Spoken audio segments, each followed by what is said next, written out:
నిప్పు లేకుండా పొగరాదు. కానీ అక్కడ మాత్రం రాజకీయ దావానం రగులుతోంది. ఓ ఎమ్మెల్యేకు బ్యాంకు మధ్య జరిగిన 470 కోట్ల బ్యాంకు లోన్ల వ్యవహారం ఇప్పుడు తెలంగాణ వ్యాప్తంగా హాట్ టాపిక్ అవుతోంది. ఉమ్మడి ఆదిలాబాద్కు చెందిన ఓ ఎమ్మెల్యే కేవలం 500 రోజుల్లోనే 100 కోట్ల మొండి బకాయిలను చెల్లించేశారు. అయితే ఇది వ్యాపార చతురత లేక క్విట్ ప్రోకో స్కామా అనే చర్చ ఇప్పుడు ఊపందుకుంది. సొంత పార్టీకి చెందిన ఓ సీనియర్ మంత్రి ఎమ్మెల్యేను ఇరకాటంలో పెట్టడానికే ఇదంతా చేశారా? తనపై పడిన కుట్రలను గాంధీ భవన్ వేదికగా ఆ ఎమ్మెల్యే తుడుచుకోవడానికి ఎందుకు ప్రయత్నించారు? తెలంగాణను ఊపేస్తున్న ది 470 క్రోర్స్ మిస్టరీ ఏంటి? ఈ లోగుట్టులో చూద్దాం. ఆదిలాబాద్ జిల్లా రాజకీయాలు ఎప్పుడూ సైలెంట్ గా ఉండవు. కానీ ఈసారి రేగిన ఫైనాన్షియల్ తుఫాన్ కాంగ్రెస్ సర్కార్ను తీవ్ర ప్రతిబంధకంలో పడేసింది. శాసనసభ గడప తొక్కిన ఒక్క ఏడాదిలోనే మంచిర్యాల కాంగ్రెస్ ఎమ్మెల్యే సీనియర్ నేత కొక్కిరాల ప్రేమ్సాగర్ రావు చుట్టూ 470 కోట్ల బ్యాంక్ అప్పుల వివాదం అగ్గిరాజేస్తుంది. సిట్టింగ్ ఎమ్మెల్యేగా ఉంటూ ఏడాది కాలంలోనే 470 కోట్ల రూపాయల రుణాలు ఎలా తీర్చారన్నది ప్రతిపక్షాల ప్రధాన ప్రశ్నాస్త్రంగా మారింది.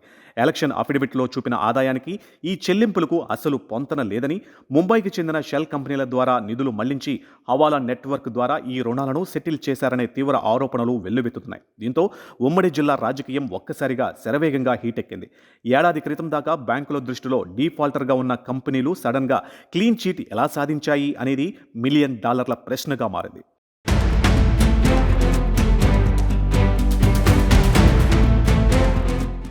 ఇక ఈ ఆరోపణలు కాంగ్రెస్ ప్రభుత్వం ప్రతిష్టకు భంగం కలిగించేలా మారాయనే టాక్ వినిపిస్తుంది. ఇక సాధారణ ప్రజల్లో సైతం ఒక ఎమ్మెల్యే ఇంత అప్పును ఎలా తీర్చగలిగారు అనే ఆసక్తి నెలకొంది. ఎమ్మెల్యే టార్గెట్గా ఇంత పెద్ద ఎత్తున ఈ అప్పుల కథలు ఎలా బయటకు వచ్చాయి? దీని వెనుక పక్కా ప్లానింగ్తో కూడిన ఏదైనా పొలిటికల్ కాన్స్పిరెన్సీ దాగి ఉందా? బొగ్గు గనుల ప్రాంతంలో రాజకీయాలలో చక్రం తిప్పుతూ ఉండడంతో ఆయన ఇమేజ్ను డ్యామేజ్ చేసేందుకే ఇదంతా చేస్తున్నారా అనే చర్చ కూడా జరుగుతుంది.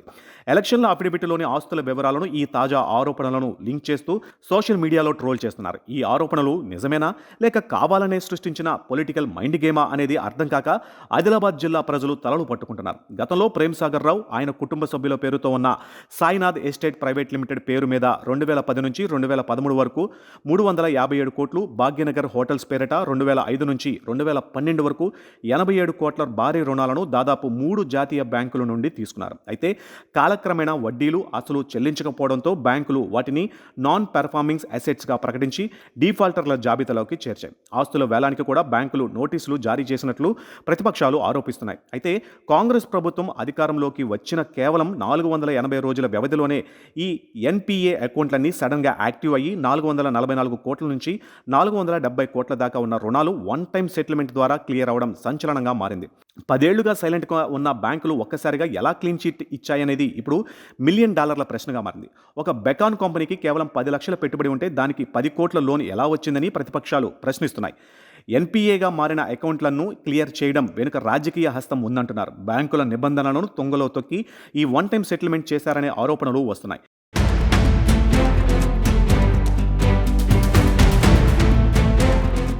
ఇక తమపై వస్తున్న స్కామ్ ఆరోపణలను తిప్పికొడుతూ ఎమ్మెల్యే ప్రేమ్సాగర్ రావు గాంధీ భవన్లో విలేకరుల సమావేశం ఏర్పాటు చేశారు. 470 కోట్ల ఆరోపణలు అవాస్తవమని స్పష్టం చేస్తూనే 2009లో 450 కోట్ల లోన్ మంజూరైన తాను విత్డ్రా చేసింది కేవలం 109 కోట్లు మాత్రమేనని వివరణ ఇచ్చారు.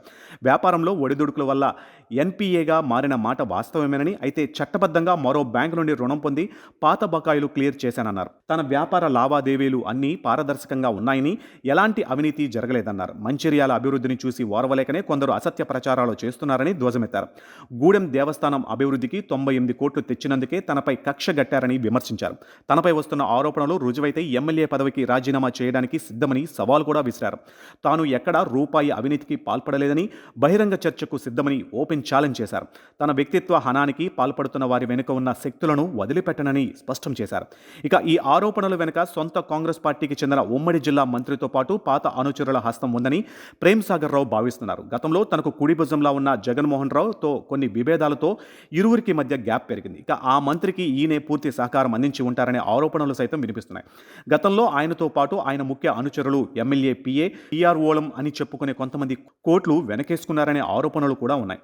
ఇక ఉమ్మడి ఆదిలాబాద్ జిల్లాలో తన పొలిటికల్ ఇమేజ్ను దెబ్బతీసి రాబోయే కేబినెట్ విస్తరణలో తన మంత్రి పదవి రేసుకు గండి కొట్టడానికే ఇంటి దొంగలు బ్యాంక్ డాక్యుమెంట్లను ప్రతిపక్షాలకు లీక్ చేశారని పిఎస్ఆర్ తీవ్ర ఆగ్రహం వ్యక్తం చేస్తున్నారు. వినిపిస్తున్నారు. జిల్లాలో పట్టు కోసం సదరు మంత్రికి ఎమ్మెల్యే ప్రేమ్ సాగర్ రావుకు మధ్య నడుస్తున్న కోల్డ్ వార్ ఈ ఇష్యూతో కంప్లీట్ ఓపెన్ వార్గా రూపాంతరం చెందింది. త్వరలోనే అన్ని కుట్రలను ఆధారాలతో సహా అధిష్టానం ముందు బయటపెడతానని పిఎస్ఆర్ హెచ్చరించారు. జిల్లా రాజకీయాలలో తనను ఒంటరిని చేసేందుకు పెద్ద స్కెచ్ నడుస్తుందని అనుచరుల వద్ద పిఎస్ఆర్ వాపోయారట. ఇక ఈ వర్కపోరు రేవంత్ రెడ్డి సర్కార్లో కలకలం రేపుతోంది.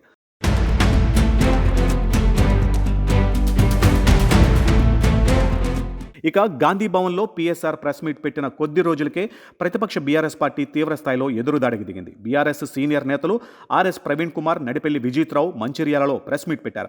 ఒక పవర్ పాయింట్ ప్రజెంటేషన్ ఇచ్చారు. పిఎస్ఆర్ లోన్ రీపేమెంట్ వెనుక ఉన్న లొసుగులను ఆధారాలతో సహా స్క్రీన్పై చూపించారు. ఇంజనీరింగ్ చదవడం వేస్ట్ అని సీఎం అన్నది అందుకేనా, ప్రేమ్ సాగర్ వద్దకు వస్తే రోజుకు 1 కోటి సంపాదించవచ్చు అనే ఎద్దేవా చేశారు. 480 రోజుల్లోని ఇంత పెద్ద మొత్తంలో నిధులు ఎక్కడి నుంచి వచ్చాయో ఈడీ విచారణ జరపాలని డిమాండ్ చేశారు.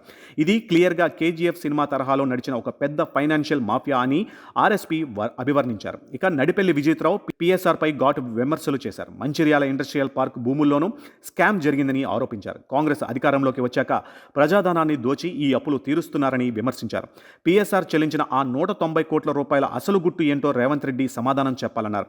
ఇక ఈ పవర్ పాయింట్ ప్రజెంటేషన్తో ఉమ్మడి ఆదిలాబాద్ జిల్లా వ్యాప్తంగా పెద్ద ఎత్తున చర్చ మొదలైంది. ఆధారాలు బయటకు రావడంతో కాంగ్రెస్ శ్రేణులు డిఫెన్స్లో పడిపోయినట్లు కనిపిస్తుంది. ఈ లోన్ రీపేమెంట్ వ్యవహారం ఇప్పుడు ఈడీ, ఐటీ పరిధిలోకి వెళ్లేలా బీఆర్ఎస్ వ్యూహాలు రచిస్తుంది. అయితే దీని వెనుక రాష్ట్ర స్థాయిలోనే ఒక ప్రముఖ ఫైనాన్షియల్ లాబీ నడిచినట్లు పొలిటికల్ సర్కిల్స్లో టాక్ వినిపిస్తుంది.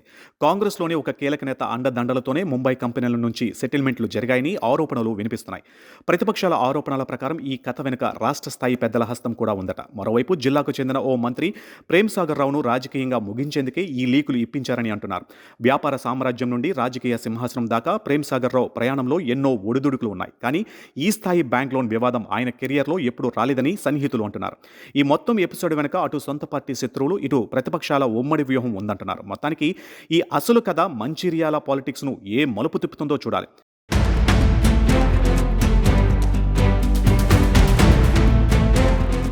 వ్యాపార సామ్రాజ్యంలో కింగ్గా వెలిగిన పాలిటిక్స్లో చక్రం తిప్పిన ప్రేమ్ సాగర్ రావుకు ఈ 470 కోట్ల లోన్ సెటిల్మెంట్ ఇష్యూ మాత్రం ఒక పెద్ద పొలిటికల్ గండంలా మారింది.